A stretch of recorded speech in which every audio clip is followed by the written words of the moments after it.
ఓపిక ఉండాలా, ఓపిక ఉండాలా.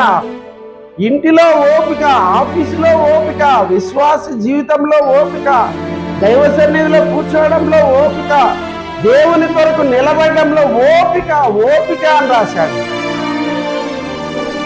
ఒక ఎగ్జాంపుల్ కూడా ఇచ్చినాడు యాకోబు కదన్నా, చదవండి అక్కడ. ఎగ్జాంపుల్ కూడా ఇచ్చినాడు. ఓపిక అంటే ఎట్లా అనేది అందరికి అర్థం కావడం కోసం చెప్పాడు కదా, చదవన్నా. వ్యవసాయకుడిని ఎగ్జాంపుల్గా తీసుకున్నాడు. ఫార్మర్ కదా, రైతు ఏం చేస్తాడు కదా, వర్షానికి ఎదురు చూస్తాడు. ఎంత ఓపిక. కడవరి వర్షం, తొలకరి వర్షం, కడవరి వర్షం, పంట వేస్తాడు.